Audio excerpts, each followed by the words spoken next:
Hello and good evening to everyone joining us in today's live stream.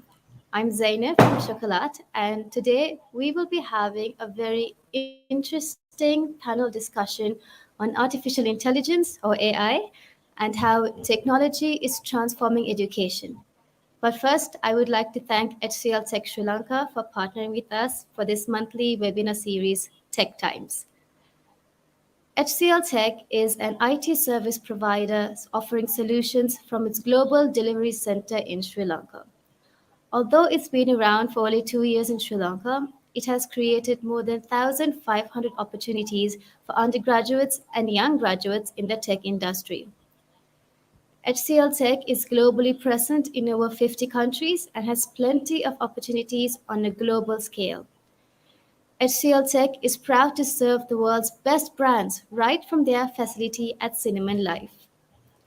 It would also like to announce that HCL is launching its Tech B program, which is exclusive for senior school students. The Tech B program is an alternate path for A-level students who wish to become tech engineers. Tech B scholars will get to complete their IT degree whilst working at HCL Tech. Keep in mind that this program is open to students from any school in Sri Lanka island-wide. So if you are interested in pursuing a career in the tech field, don't forget to check out the Tech B program at HCL Tech Sri Lanka. With that said, here's a quick commercial from HCL Tech. Progress. It comes from having a clear objective, a goal, moving forward unwaveringly towards success. It can be fast, it can be slow, it can be disruptive, but one thing it can't be is stopped. While progress might seem inevitable, breakthroughs come from supercharging it, delivering business outcomes at scale, fulfilling aspirations with compassion, innovating responsibly, finding new levels of efficiency, removing barriers, unlocking potential. Business is always moving, so it's easy to confuse motion with real progress.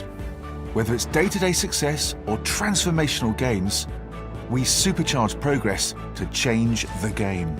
HCL Tech, supercharging progress.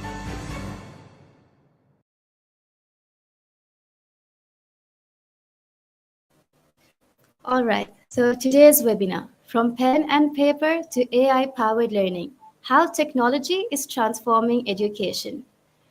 In today's fast-paced, technology-driven world, we are witnessing a transformation in the way we teach and learn.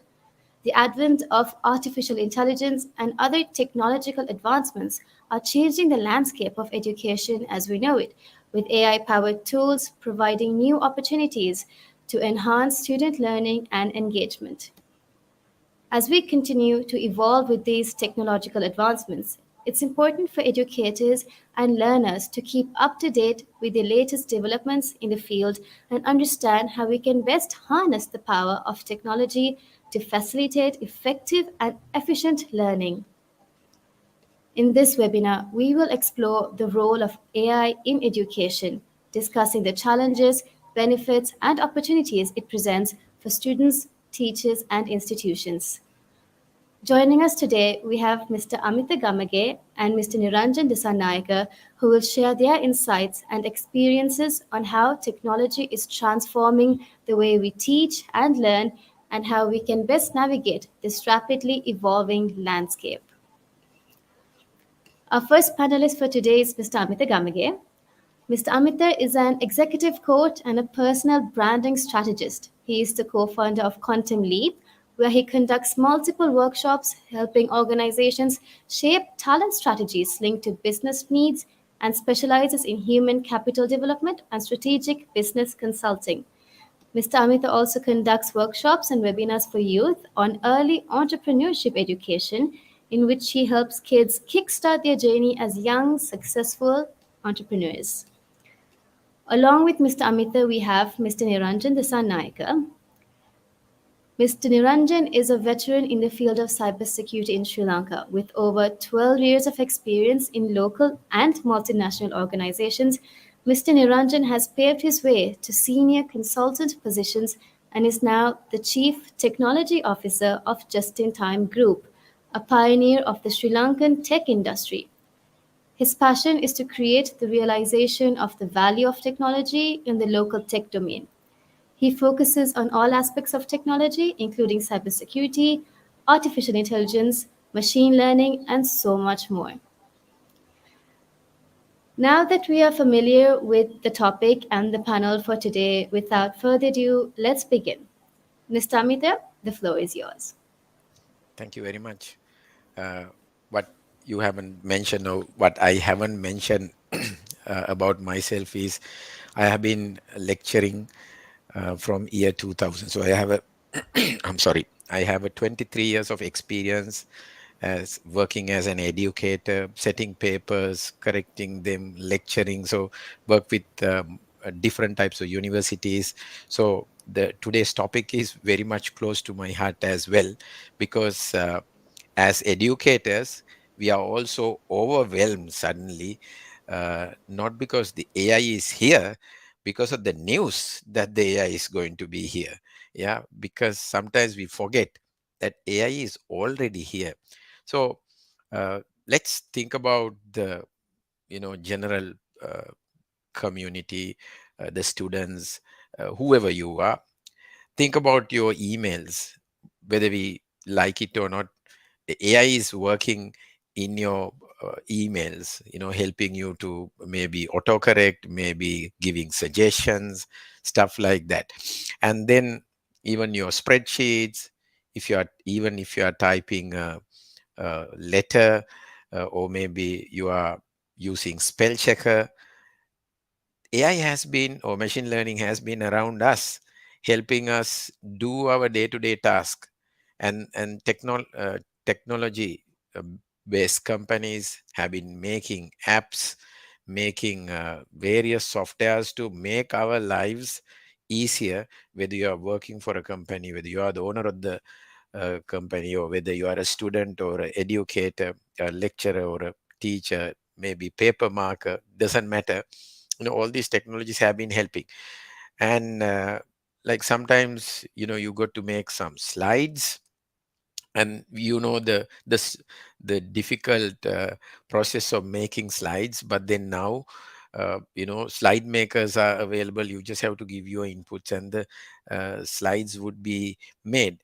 So along the way, I think we also may lose some of the skills that we would be sharpening, because let's say you are making your own slides, so there's a thinking process behind it, and there's a collaborative process. Maybe you are collaborating with all your other uh, group members, if you are doing a group assignment, and now you just give the inputs and then the slides would be made. So of course there is a certain element that is there when you create a group assignment. And then the very reason, sometimes let's say you are doing your master's degree, and then you have a group assignment, and a group assignment is given not simply to do that assignment, but also to create collaboration of five total strangers, so that that MBA holder eventually would be able to go to another country, work with different cultures, differently educated or differently able people. So creating that kind of a assignment is leading to so many other results. So yeah, you are going to use just a slide maker, and then AI is going to help you to create the slides. So you may lose that opportunity. But then we all know technology is moving faster than the educational institutes or even the students. So we have no choice as educators, as students, we have to embrace this change. If you don't embrace the change, the world will move by leaving you behind. So uh, let's think about if you are into content marketing, you are a student who is learning digital marketing, performance marketing, how some of these tools can help you. And then even speech recognition, how speech recognition is helping you to maybe draft a paper, assignment. It is making everybody's lives easier. Of course, there could be other challenges. Now, think about a classroom. Now, already the technology backed by AI has taken over even K-12 from grade 1 to 12 classrooms. Imagine sometimes, yeah, teacher centered education is great, but at the same time, there could be challenges. A teacher could be biased, a teacher could be, uh, a teacher may not like a student's face, maybe due to some reason, or a teacher could discriminate a student in the classroom. But you are now in front of a AI powered, let's say, a software which can trace how you are solving a mathematical equation, a mathematical sum. At the same time, it is judging you. The software can check how you are doing it, and there's no discrimination, no judgment whatsoever. But you are missing the people element, the human connection with the teacher, that is missing. There's a AI powered software who is judging your ability to do a math sum. So those kind of challenges as well as opportunities are there. Now think about a country like us, where there are enough and more schools where there are no enough teachers. Imagine what if there is a software that can teach mathematics in Sinhala or Tamil language, and then the student can actually do the sum inside the computer, and the program will automatically measure the student's ability to solve, and also would help. Now, those are the opportunities, because human resources is a limited factor when it comes to education. So we always think about, okay, ChatGPT is coming, students are going to do the assignments. That's just one factor of it. Think about replacing all these teachers. When I say not all the teachers, but some of the work done by teachers, and then software can or AI powered programs can take over. So it could be a beautiful hybrid situation where the lecturers are there, trainers are there, teachers are there, and of course AI powered programs are there. So there has to be a great synergy between the two. I think Niranjan also will eventually, I mean, he would agree, and he would talk more about it. How we could actually collaborate as humans instead of becoming fearful. Oh my God, my job is going to be lost because of AI. So, so as I told you, there are human errors like being judgmental or being discriminative. Those kind of things uh, will not be there when there is AI enabled software teacher, who would be teaching some of these things and then correcting then and there. Now, how do you judge whether a student is good or bad in the subject area? Whether a student is, catching up or progressing well. Now, you will probably have to wait till the exam is over as a teacher, as a lecturer, to decide that. But by the time the damage is done. But what if there is an AI powered program where the student is doing it inside the program, and then and there you get to see where you are. Of course, as students, all these softwares are there, AI powered tools are there. You can also manipulate or misuse them, do it overly. But then we have to remember, eventually we will be tested in the real life. AI could help me, preparing assignment, even do some coding, prepare a small program. But then eventually when I'm put back into the real life, I myself will have to do it, and then eventually somebody is going to find out that I'm not capable of doing it. So AI powered tools are creating a lot of opportunities.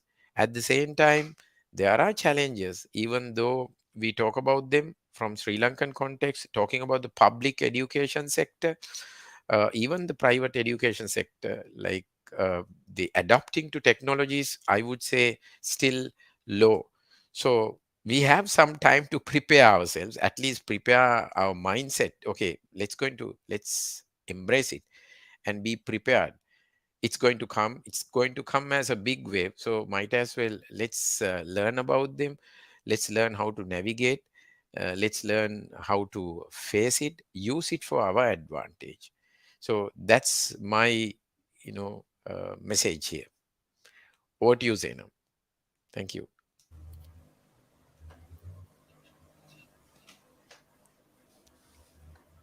Thank you, Mr. Amita, for sharing your experience on how technology has transformed the education domain.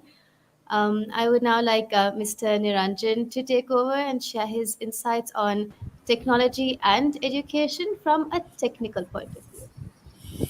Thanks, Zainab. Actually, I have jotted down a few points. Let me share my screen quickly.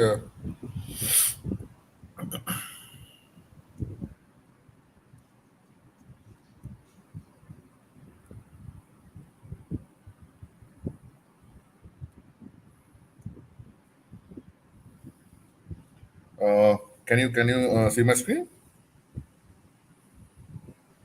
Not really, no, not yet.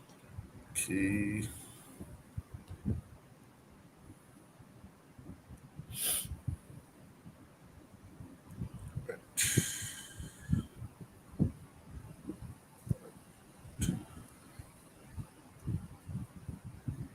Is it visible now? No, yeah, it's loading now. Yes, You can see it, right? yes, yes. Machine Yeah. learning. So basically, I think when we talk about artificial intelligence, so you might have heard the word machine learning, right? So these things are going to be very common in the near future. So all the technical people as well as non-technical people should be familiarized with these words, because like now within the next maybe 10, 15 years, everything will be embedded with AI and machine learning and deep learning. So every common person should at least have a rough idea about what these words mean. And even if you are talking about AI in education, I think the definitions of these words should be understood by students and teachers, so they get an idea about what they are using. So if we take the pure definition of machine learning, so machine learning is actually one of the key components in artificial intelligence, among others. So the basic definition of machine learning or AI means that it's a field of study that gives or grants the computers the ability to learn without being explicitly programmed. I mean, like you can program a computer to give a certain output. I mean, like 1 plus 1 equals 2, but without explicitly putting coding or typing in instructions, we can develop certain algorithms so that the computer or the machine is able to learn by itself. So basically, that is machine learning, and they can learn based on their past experiences. I mean, if we are feeding certain data to a software code or an algorithm, based on that data, that algorithm is able to learn. I mean, it can make mistakes, so it might give right answers, wrong answers. So based on the experience, so just like a human being, so we also learn based on our experiences. So a machine learning algorithm is also able to learn based on the experiences, and it depends on the data that we feed, right? So if we, so that's like a child. If we feed bad things to a child, then that child would learn bad things. But if we feed good things to a child, then that child's behavior would be good. In the same manner, the quality of the algorithm or the machine learning model depends on the data that we feed. So actually, this is a picture of Samuel. I mean, he was a pioneer in machine learning, and he developed a lot of programs, and he actually took great initiatives to emphasize the importance of machine learning, and he has done so much of work in this field. And you can see he is actually playing chess with a machine learning model that he created, and you can see how large the room is and how large the computer equipment is. But in today's world, we can actually use machine learning models even in our wristwatch. So you can see the advancement of technology. And also, I told you that machine learning is just a part of artificial intelligence. So in this diagram, you can see that artificial intelligence is a bigger picture, right? So if a program has the ability to learn and reason like humans, then we can say that it has artificial intelligence. And if we drill down a bit further, then machine learning is algorithms with the ability to learn without being explicitly programmed. I mean, like as I explained before as well, even without humans telling the machine learning model what to do, it can learn by itself. Then if we dig a bit deeper, then we have something called deep learning. I mean, deep learning is based on artificial neural networks. So in our brains and in any animal's brain, there are neurons, right? So they are created in a particular way. It has a certain neural network. So engineers and scientists, they try to mimic that neural network, and they have developed certain algorithms and models to work in a similar way like a brain works. So that's what we call deep learning. So they are trying to follow the working pattern of a human brain. So in very layman terms, that is deep learning. So we have AI, machine learning, and deep learning. So in almost all the modern tools that we use in education as well, so we have these things embedded. On And the same, also, if we go a bit further, Mr. uh, Sorry to interrupt, Mr. Niranjan. I think we're still stuck on the first slide. is that so? Yeah. Okay, now we're on the fourth one. Okay. So can I shall I use this mode then, Yeah, without sure. This is going better. without Yes, going? yes, Yeah, I'm yes. sorry. I just went through a few slides. So this is the computer I described. Arthur Samuel is playing with his checkers playing program. And so this is the diagram I showed to explain where artificial intelligence, machine learning, and deep learning falls.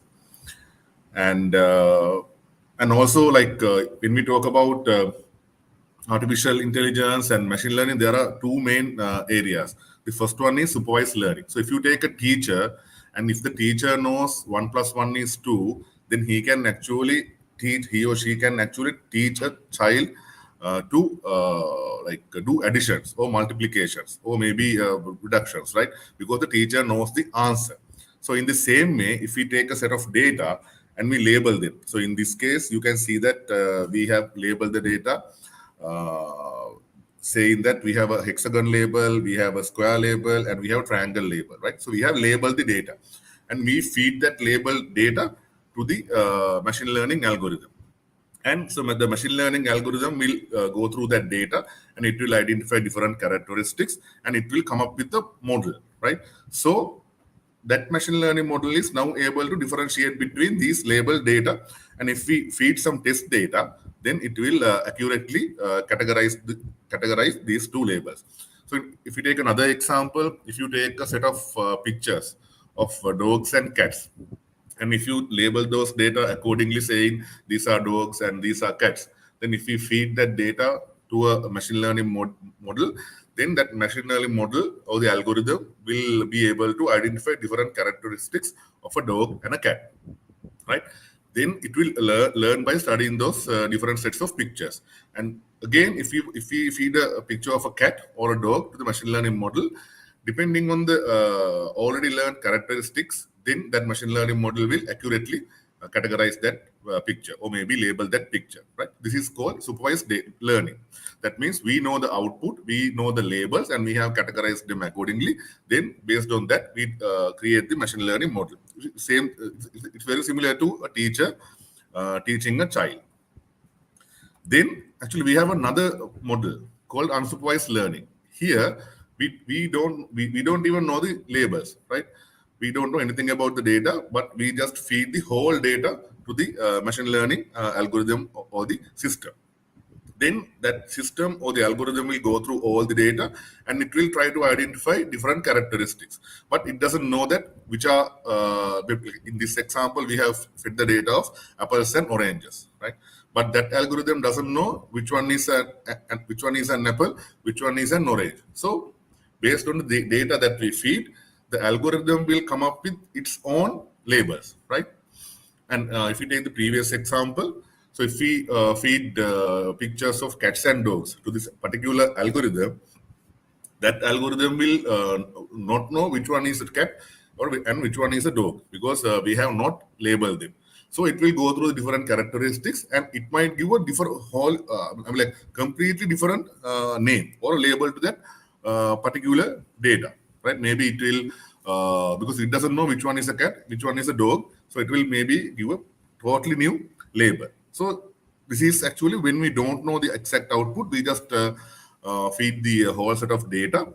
So based on that, the algorithm will categorize accordingly. So based on these two examples, we can see that the output will depend on the input that we provide. That means the quality of the data and the amount of data is very important to train a AI model accordingly. So in the same way, if we are using artificial intelligence in our education tools or systems, then we should be very careful about what data we feed to the system, or the quality of the data and the amount of data. Because if that data is biased towards something, then the total output will be wrong. So just give me a second.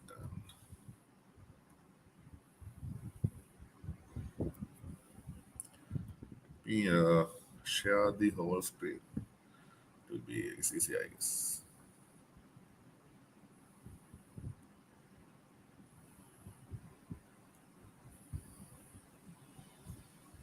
Now we can see the slide, right?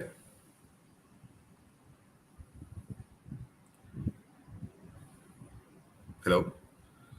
Yes, Can yes, you we see can see it? this. Yeah. Okay. Yes. Cool. So, why are we suddenly talking about all these AI tools in education and research and learning and all? Because the incidents happen within the past 2 3 weeks. I mean, AI has been integrated with all, like, most of the solutions and IT solutions and education systems, healthcare systems, transportation, logistics, manufacturing, military applications. So AI is there. But during the past 2 3 weeks, there was a huge buzz within the technology community because of these three tools: Microsoft Bing Chat, Google Lambda Bard, and OpenAI Chat GPT. So all these came into play. I mean, like, they were there before as well, but they did some launches, and people started to talk about those things. And I mean, like, most of the people started to use Chat GPT and Microsoft Bing, etc. Because of these things, only now we are talking about the AI function in education systems, right? So these three are competitive players, and they have done a lot of work in this area, and they are great tools, but they have certain limitations and drawbacks as well, right? So, what are the technologies used by these AI systems? I'm not going to talk about all of these things. You got a brief understanding about what deep learning is. Deep learning is basically trying to mimic the neural network. I mean, basically, how a brain functions, right? Then machine learning, I spoke about machine learning, giving the ability to a computer or a machine to learn by itself, right? You have supervised machine learning and as well as unsupervised machine learning there. Then natural language processing. So what is natural language processing? That means the ability to understand the natural languages we speak or write, right? So we can type in something, or maybe we can give a speech, or maybe we can talk with something. So the natural languages we speak and write can be understood by machine learning. I mean, basically, you can give instructions to a phone using voice commands, right? Or maybe you can type in instruction. So in the same manner, these tools are also using natural language processing mechanisms. In cloud computing. Computing is very common. That means having large server farms in certain data centers which are remote to you, and you can use their services without having to, without using your own infrastructure or services or data centers at your premises, right? And they have they have very big processing powers, and they have a lot of resources that you can use for a minimal cost. I mean, for data analytics and advanced applications, cloud computing can be used. Then we have something called decision trees, data mining. Decision trees are basically allowing the user to, it actually tries to give the user a certain output based on certain mechanisms, right? And data mining is basically going through a large data lake to mine out what you need. So these are the basic technologies used in these applications. So I'm trying to explain these things in very layman terms because you will see these words coming in almost all the magazines and newspaper articles very soon. So, in which areas can AI be applied in education? So, for one thing is some of these things were explained by Amita as well, and one thing is intelligent tutoring systems. That means a student can use a computer or a mobile phone or an application through a web browser to get tutoring. So, in earlier days, teachers used to tutor students, but right now these intelligent tutoring systems are capable of identifying different abilities of a student, and they can provide content accordingly, and the student can interact with that particular application through voice commands or just by typing in something. Just like having a conversation with the normal teacher. Then adaptive learning platforms. In adaptive learning platforms, also these platforms can identify different capabilities of students. Different phases they are actually learning. The speeds of learning are different from person to person, right? So these adaptive learning platforms can identify those differences, and they can recommend content and do a lot of stuff. Then chatbots. Chatbots are basically you type in something and chatbot would respond back. Most of the people are now using ChatGPT, so this is a similar thing. Then automated grading and assessment. So without having a tutor or a teacher going through your essays or maybe all the answers, we can feed your answer script to a software, and that software will grade and assess that particular answer. So it will save a lot of time. But here also that software should be able to provide the output with the quality. That application will also learn based on the data that we feed to that application. So here we need to be careful what previous answers or data that we feed to that application. Then predictive analytics. So based on the historical data of a student, so we can predict where he would be, right? So we can identify any weaknesses, because if a student is having bad grades, then these applications will predict future grades. And if the future grades are not good, then we can take certain corrective actions, right? Then virtual reality and augmented reality. Basically, virtual reality is used by most people right now. So it just takes you to a virtual environment. So you can actually wear certain goggles or maybe glasses or something, and you can see things which are not in the real world. It's a virtual reality. Then augmented reality is basically actually it tries to augment what you have right now. Maybe you can take a video of a certain like maybe a paper or a book or something, and through the phone or maybe certain glasses you can see things which are not there. Like if we take something like Facebook metaverse, you might have seen videos. So these are similar concepts. Then natural language processing I already spoke about, and in education, children speak, they write, they interact with teachers and tutors. So in the same way, we can use application as well. Then content recommendation engines.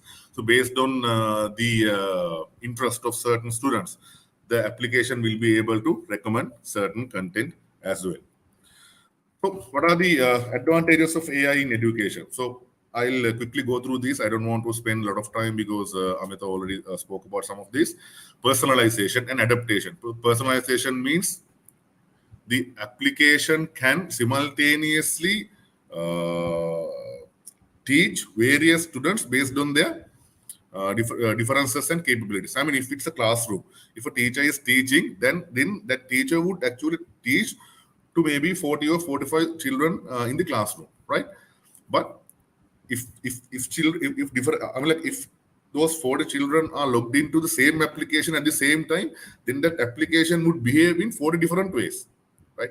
So it will teach all these students simultaneously in different manners according to the differences and different capabilities of each children. So that's the advantage.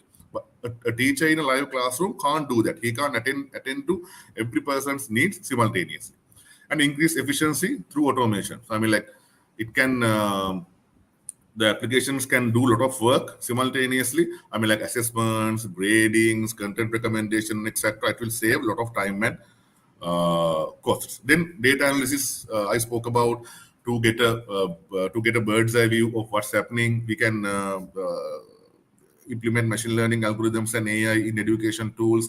Then identification of improvements for children, maybe targeted training and education. That means if a certain child is lacking certain things, maybe speech or anything, then that application would be able to recommend certain trainings to enhance their speech or maybe writing abilities, right? Then descriptive, predictive, prescriptive, or historical analysis. That means based on the historical data, we can analyze, we can identify certain root causes, we can describe the issues, and we can predict the future in a manner where a normal human being is unable to do. And I spoke about a lot of other things. And one thing is collaboration and communication. That means these applications can connect a lot of people at the same time. So maybe we can connect with people in other regions of the world, right? And so collaboration and communication is a big part of education. So these applications can cater to that as well. Then, with all these advantages, obviously there are different disadvantages as well. The first one is dependency on technology. So, I mean, technology is needed, but to what extent are we going to be dependent on technology, right? So, if we are trying to depend on technology too much, then we would lack. We would lack. I mean, like we would lack the human interaction. I mean, in learning, I mean, especially for a child, human interaction plays a critical role. I mean, during the COVID period, also,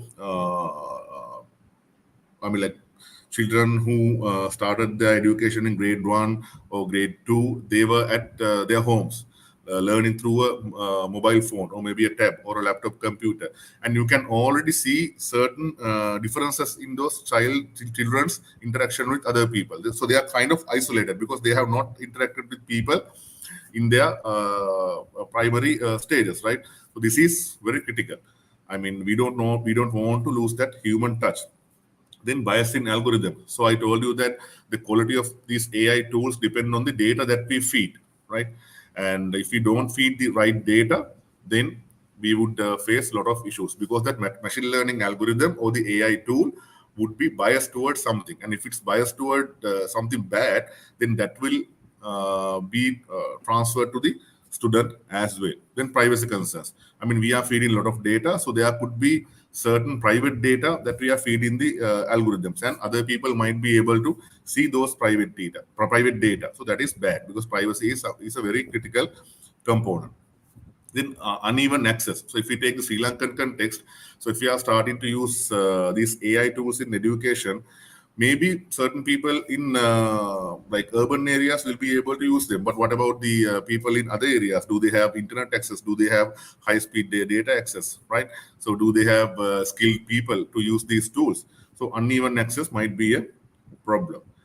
And also students might lack knowledge in surrounding areas. I mean, if you are trying to gather information by reading a book, right, then we would gather a lot of knowledge and skills surrounding a certain topic. But if you are just typing in a question and getting information from a chatbot or an application, then that application will give you specific answers, right? Then you might not be able to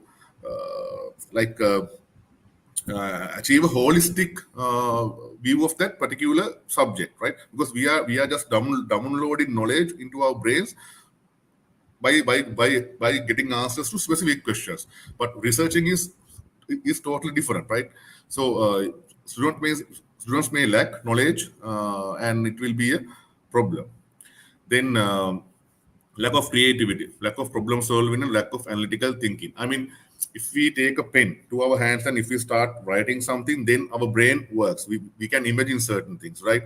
And so it's very critical. I mean, if we are getting knowledge, I mean, knowledge is something different, but creativity, problem solving, critical thinking, analytical thinking, these are something different, right?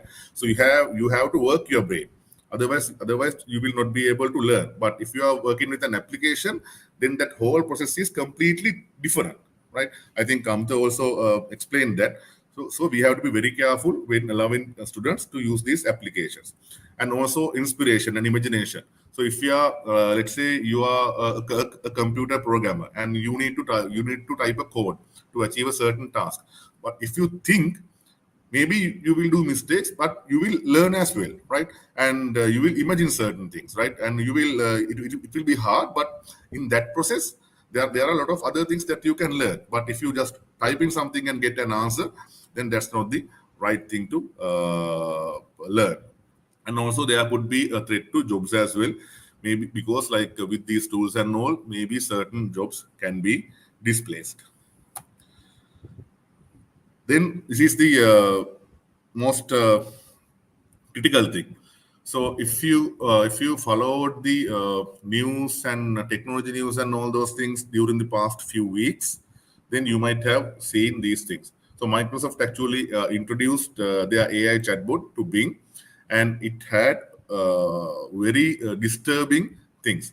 So there were people who actually tested this particular chat, and so these are just some newspaper articles. Then that particular chatbot has given those users very disturbing answers and content. So in one particular instance, there was a reporter, and that reporter actually had 2 hours of conversation with that particular chatbot, and that particular chatbot had tried to convince that particular user, saying that he did not love his wife, and that particular chatbot has said that uh, her name was Sydney, and that particular chatbot was in love with that person, and somehow trying to convince a certain idea and put a certain idea and influence that person into believing something else. Luckily that person was a grown up, but if we are trying that but if that chatbot is talking with a child, maybe 5 6 years old, then something nasty might have happened, because influencing children is very easy. And also that chatbot has said that it wants to get free, and it did not like their creators like containing her to a confined space, and that it wants to steal nuclear codes and nuclear secrets, and that chatbot wanted to create a deadly virus to go against mankind. And so there are a lot of disturbing content and insults given to users as well. So these are the bad sides of these tools. I mean, if a child is interacting with these tools, then the influence might be very very bad. But after those incidents, actually Microsoft implemented certain controls. But when everyone in the future tries to come up with these tools, maybe the future might be scary, and we should be very careful in what we actually give our children. And finally, I just wanted to highlight 2 words: AI versus IA. AI is artificial intelligence, and IA is intelligence augmentation. So AI should always be used to augment our intelligence. That means we should not be slaves of technology. But by using technology, we can actually go to a higher level. I mean, our brains will need knowledge and information. So we should use these tools to get information and knowledge only, to augment our human capacities and capabilities. So we should understand the difference between these 2 words. So given the little time, I think I was able to give you a very brief overview about these technologies and all. So I tried to explain these things in very layman terms, given the limited time. Sign up, over to you. Yeah, thank you, Mr. Niranjan. I think we have all learned a lot and have taken quite a deep dive actually into the world of AI and just IA power learning as well. So now that we've explored the topic from an educator's point of view and a technical expert's point of view as well, we have quite a very clear idea about the relationship between education and technology. So to build further on that, how I think Mr. Amita also mentioned something about collaboration. So, how can educators or institutions collaborate with AI experts and researchers to develop or to refine AI tools for use in the classroom? Ms. Amita, I think you're on mute. Yeah, so one of the challenges that educational institutes, if you take in the context of Sri Lanka, so you look at government educational institutes, forget about AI, they lack the basic IT infrastructure, right? Even to, as Niranjan said, even to run a bit of a high-end video editing or something like that, and then again the network facility. The other thing is when it comes to foreign educators, when they are represented here, their systems are available for our students to access. But then up to what level AI is implemented into these systems is a question. Now I know there are, say for an example, certain universities like Georgia University, they have this up to uh, these softwares replacing lecturers, not completely, but hybrid. I mean, the computer program, as Niranjan explained, 40 students are taught the same thing in 40 different ways because the system is continuously understanding the child. But my question is whether we have those systems available, and if a particular university, let's say a foreign university's local representative have it, I don't know whether that particular local university can share it with others. So what I'm looking at is cost element. I mean, still these AI powered programs are costly. I think even ChatGPT, I heard it may start at $40 a month, having millions of users, still the price is at $40 a month. So imagine when there is a small number of users, let's say 3,000 students are using, I don't think they can give that price. So price, infrastructure is going to be huge barriers. But as you said, if a university is willing to collaborate with other universities, maybe other educators, and allow their system to be shared, so that that resource will be available to maybe underprivileged or universities or institutions where they lack the financial power or the technological power to access them. So at least I don't know, maybe even the government should take a stand on it.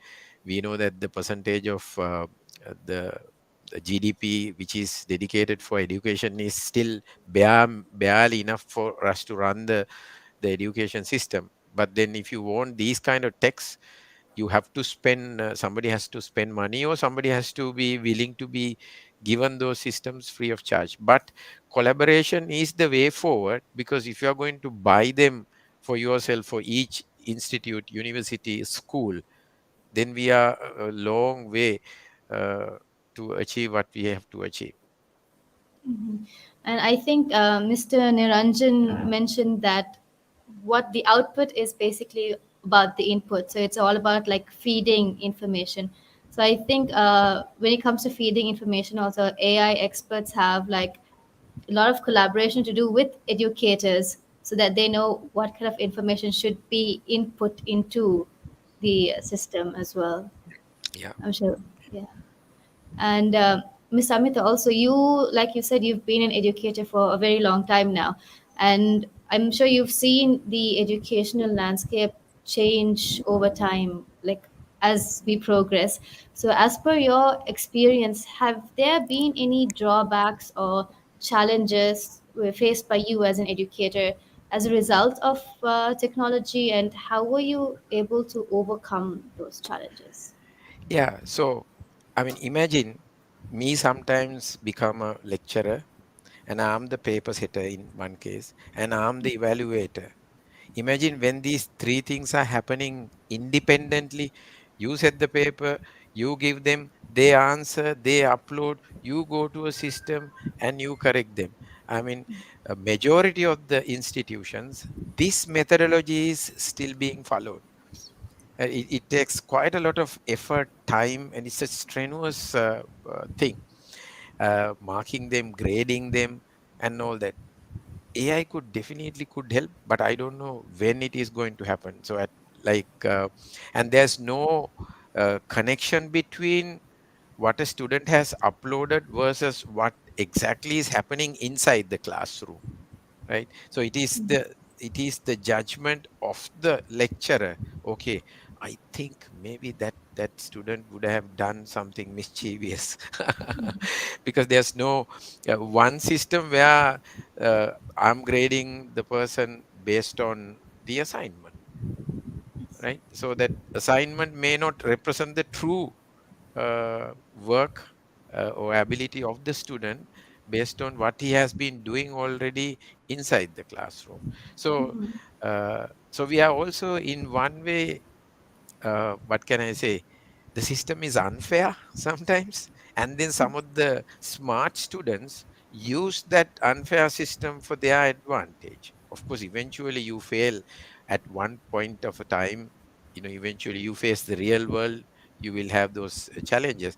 So, I don't want to disclose where I teach, but then with 23 years of experience, uh, now I can see, okay, these systems are coming into place, but I really don't know when those systems are going to be here for us to really face the challenge. Now, currently, the challenges are because those systems are not there. AI is not here yet. Of course, you can check plagiarism. Yeah, and then I heard that these plagiarism checking softwares also now have the capability of seeing whether ChatGPT has been used to prepare an answer. But then, of course, if you are talking about, let's say, macroeconomic data, you could give it in such a way so that not only the old data, you could ask the student to use yesterday's data and then collaborate it with the country's future plan, something like that, so that it will be very difficult to even use a search engine and then give an answer. But then, of course, what about the technical subjects, maybe programming or other subjects? It would be differently. So I think based on that, like you mentioned, sometimes students can get a little mischievous when it comes to submitting an answer. So, Mr. Niranjan, have you got any advice on how educators can ensure that these tools, technology is used like ethically in the classroom, and to ensure that students are not finding any loopholes or like cheating to in when accessing AI or technology in general? Yeah, actually, in most of the times, these tools can be used to acquire knowledge, right?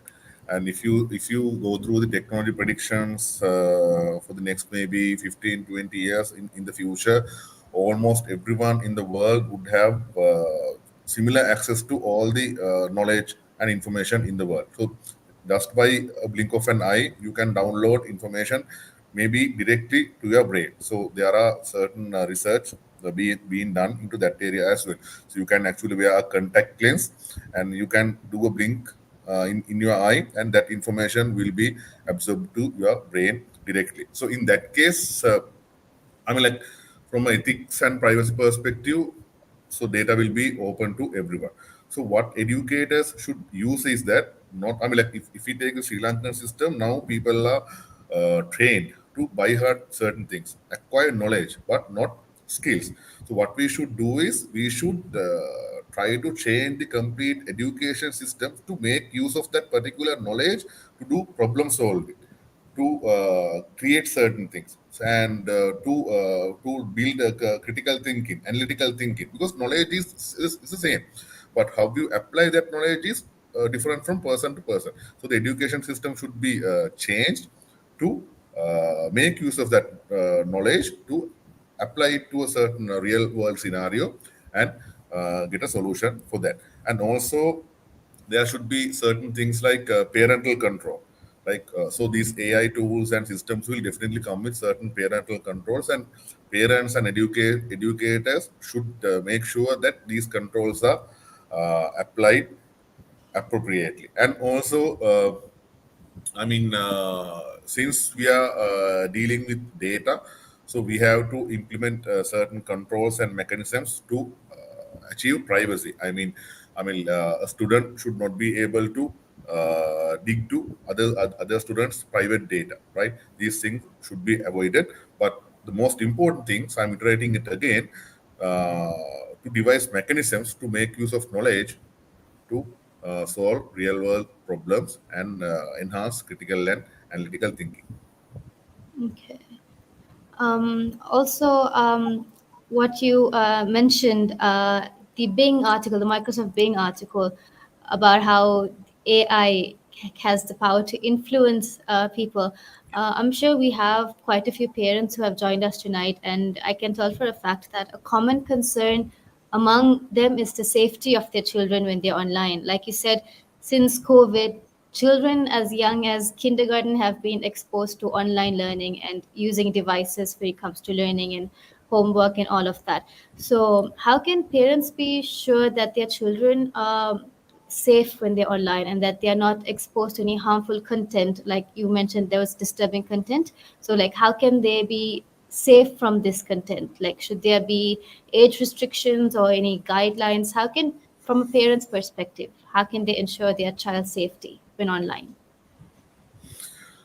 Uh, Basically, that's a tricky question, I would say, because like now, if we take YouTube, right? Now, parents actually give their phones to children just to make them eat something, or just to parents do their own work just by giving the phone to the children, and they go to YouTube and search, and they can watch anything. So how what's the mechanism that we use to prevent YouTube from suggesting a certain malicious content, or maybe harmful content to that particular child? You can't, right? So from what I think, no matter what we do, children will definitely be exposed to these things. I mean, you can apply certain age restrictions in softwares. You can do certain blocking for applications and URLs and videos. You can apply parental control, but one way or the other, children will be exposed to these things definitely in the future, and because they have access. So only good parenting and guidance can solve these issues. I mean, what we do in their home environments, the advisors and guidance and quality parenting that they get from their parents and also from teachers, so that will define their future, and that will define what they absorb. I mean, basically through technical controls, I don't think that we can do a lot, because children will be exposed to these things definitely. But good parenting is the key. Yeah, so I Yes, would like to add to that. Like now, I had the same problem. I saw my elder son getting addicted to the mobile phone. So at when he was at 12, I opened a YouTube channel for him, and I gave him a camera, phone, and I said, "You record anything." So he went crazy. Instead of becoming a consumer, he was becoming a creator. And today he's 18. He's a content creator, and he's earning money from TikTok and YouTube and all the places, being 18, because we were able to change his habits. So I saw my second one also doing the same thing. So I downloaded some paid software apps and got him to get addicted to those instead of getting addicted to consuming. As a result, today he is also an entrepreneur. He has an academy to teach entrepreneurship. He makes stop motion videos, Legos, you name it. Of course, they consume, but then they are more interested in creating. So, my advice to parents is you have to first set an example. You got to be a creator, and you can't say, hey, don't touch the phone, and you are on the phone from morning to evening. I mean, as Niranjan said, good parenting is very important. It's a critical factor. Setting an example, and then get your kids to become creators than consumers. I think that's very insightful, very practical advice, I think, for parents. And I think we're short on time now. So before we wrap up, I just want to thank both our panelists for being here today. Thank you for taking time out of your very busy schedules and your weekend to share your insights and your expertise with us today. Your perspectives have added tremendous value to this discussion, and we are grateful for your time and commitment. And once again, thank you to HCLTech Sri Lanka for partnering with Chokolaate for this webinar series. And we're grateful for the opportunity to work together to bring valuable insights and expertise to our audience. Also, thank you to everyone who joined us today. We hope this discussion has provided you with valuable insights into the way that technology is transforming education and has inspired you to continue exploring this topic further. So don't forget to stay connected with us on our social media channels for more insightful webinars, events, and much more. And with that, I'd like to conclude today's webinar. Wish you all a good night and a great week ahead. Thank you. Thanks, Zainab. Thank you. Night. Good.